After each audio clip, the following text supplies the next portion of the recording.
மதன் பாபுடைய நாங்கள்லாம் கூப்பிட்றது கிட்டு ட்ரிப்ளிகேன் வாசிகள். நான் மதன் பாபு எல்லாருமே ட்ரிப்ளிகேன்லேருந்து வந்தவங்க. 50 வருஷம் ஃப்ரெண்டு. ரொம்ப சென்ஸ் ஆஃப் ஹியூமர் ரொம்ப ஜாஸ்தி. மதன் பாபு வந்து started is career as a musician. நாடகத்துக்கு அப்போல்லாம் வந்து லைவ் ஆர்கெஸ்ட்ரா, ஒரு கிட்டார், ஒரு பேங்கோஸ், அந்த மாதிரி ஒரு ஹார்மோனி, அந்த மாதிரி இருக்கும். அந்த மாதிரி ஆர்கெஸ்ட்ரா கண்டக்ட் பண்ணி மியூசிக் போடுறதுல மதன் பாபு வந்து அப்போ ரொம்ப அதே சமயத்தில் ஸ்டோரி டிஸ்கஷனில் கலந்துப்பான். அதில் வந்து இம்ப்ரூவ்மெண்ட் சொல்கிறது, சென்ஸ் ஆஃப் ஹியூமருங்கிறது ரொம்ப ஜாஸ்தி. ஆல் இண்டியா ரேடியோவுடைய அப்ரூவ்டு ஆர்டிஸ்ட் மதன் பாபு. அதன் பிறகு ஒரு ஆக்டிங்கில் ஒரு இன்ட்ரெஸ்ட் வந்தபோது நான் என்னுடைய நம் குடும்பங்கிற தொலைக்காட்சி தொடரில் முதல்ல ஒரு ஃபுல் லெங்த் ரோல் கொடுத்து நான் கிட்டுவை இன்ட்ரடியூஸ் பண்ணேன். அதுக்கு உடனேயே ஷோவுடைய ட்ராமா சீரியல் கிடச்சிது. இது ஸ்டார்டட் ஆக்டிங். ரொம்ப கொஞ்சம் பிஸியாக ஆரம்பிக்கும் போது இதுக்கு நடுவில் மியூசிக் ட்ரூப் வேறு வச்சுருந்தேன். என்னென்னா மதன் பாபுவோட ஒய்ஃப் ரொம்ப நல்ல சிங்கர், டாட்டர் ரொம்ப நல்ல சிங்கர், சன்னும் நல்ல சிங்கர்.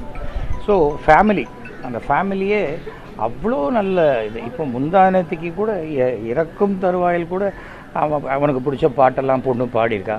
அதில் ஏதோ என்ன தாளம் நகருது அப்படிங்கிற மாதிரி அந்த இதுலேயும் அதை சொல்லி அந்த மாதிரியான கடைசி நிமிடம் வரைக்கும் அந்த தன்னுடைய சுயநினைவோட குடும்பத்தோட இருக்கா. இன்னும் கொஞ்சம் நாள் ட்ரீட்மெண்ட் பண்ணிகிட்டு இருக்கலாம். அந்த அந்த அந்த இஷ்டம் இல்லை. தனக்கு இப்படி இப்போ ஒரு கேன்சர் வந்திருக்குங்கிறத வெளியில் சொல்லவும் விருப்பம் இல்லை.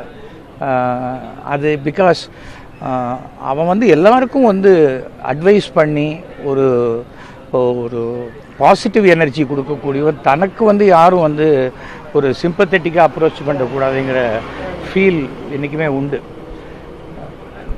அவனுக்கு உடம்பு சரியில்லையோன்னு எனக்கு இதில் சின்ன டவுட்டில் கூட நான் அன்றைக்கி ஒரு நாள் ஃபோன் பண்ணும்போது எனக்கு கூட ரொம்ப வீசிங் ப்ராப்ளம்லாம் வந்துச்சு. நீ நல்லவன் சேடா, உனக்கு எதுக்குடா அதெல்லாம் வருது அப்படின்னா. அப்போ நீ என்ன கேட்டவனா? அதெல்லாம் ஒன்றும் கிடையாது. இது வந்து எங்கள் பாட்டி எனக்கு கொடுத்தாங்க, நான் என் பொண்ணுக்கு கொடுத்துருக்கேன். அது வர்றது வம்சமாக வருது, அவ்வளோதான் அப்படின்னு சொன்னேன். பட் ஒரு வெரி கரேஜியஸ் பர்சன்.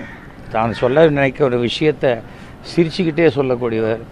அதே போல் இந்த கலக்கப்போவது யார் போன்ற காமெடி ஷோ எல்லாம் ரொம்ப ரொம்ப எக்ஸ்ட்ரானரியாக பண்ணோம். அதாவது அவனுக்கு வந்து இந்த ஸ்டாமரிங் உண்டு. அந்த ஸ்டாமரிங்கை மறைப்பதற்காகவே அந்த சிரிப்பை கொண்டு வந்து அந்த மதன் பாபுக்கு ஸ்டாமரிங் இருக்குன்னு யாருக்குமே தெரியாது. அந்த அளவுக்கு அந்த பர்ஃபார்மன்ஸை வச்சு அந்த செல்ஃப் கான்ஃபிடென்ஸ் தான் அவ்வளோ தூரம் ட்ரைவ் பண்ண முடிஞ்சுது. எந்த பேக்கிங்கும் கிடையாது, சினிமா பேக்கிங் கிடையாது. அவங்க அப்பா ஃப்ரீடம் ஃபைட்டர், ரொம்ப ஆர்த்தடாக்ஸ் ஃபேமிலி. வேதத்தில் பல வேதங்களில் உள்ள பல விஷயங்களை எடுத்து சொல்லக்கூடியவன். சமஸ்கிருதம் அவ்வளோ நல்லா அதில் இருக்கிற ஸ்லோகம்லாம் சொல்லக்கூடியவன். பட் மரணம் என்பது யாருக்கு எப்போ வரும்னு தெரியாது. அதான் நம்ம விட சிறியவர்கள், வயதில் குறைந்தவர்கள் இறக்கும்போது நமக்கு கொஞ்சம் ரொம்ப சங்கடமாக இருக்குது. இன்னொரு 10 வருஷம் இருந்தால் என்ன அப்படின்னு தோணுது.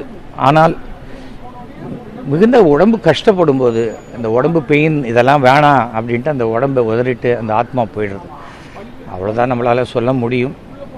மதன் பாபுடைய ஆத்மா சாந்தி அடைய வேண்டும் என்று பிரார்த்திக்கிறேன். தொலைக்காட்சி, மீடியா, அதே சமயத்தில் வெப்பு, நெட்டு இதெல்லாம் இருக்கிற வரைக்கும் ஒரு நடிகனாக மதன் பாபு வாழ்ந்து கொண்டு தான் இருப்பார். அதுதான் என்றைக்குமே நான் சொல்ல ஆசைப்படுறது. இழப்பு வந்தோம், ஆறுதல் சொன்னோம் அவங்க குடும்பத்துக்கு, எல்லாம் ஓகே. ஆனால் அந்த குடும்பத்துக்கு ஒவ்வொரு நாளும் என்னடா 4 பேர் இருந்தோம் 3 பேர் தான் இருக்காங்க அப்படிங்கிற அந்த ஃபீல் வரும் பாருங்கள். அது போகிறதுக்கு ரொம்ப வருஷம் ஆகும். அவர்களுக்கு என்னுடைய ஆறுதலையும் அந்த குடும்பத்துக்கு எப்போவும் நம்ம சப்போர்ட்டாக இருப்போங்கிற நம்பிக்கையும் அவங்களுக்கும் நான் கொடுத்துட்டு தான் வந்திருக்கேன். மீண்டும் என்னுடைய அருமை நண்பன் அவனுடைய ஆத்மா சாந்தி அடைய பிரார்த்திக்கிறேன்.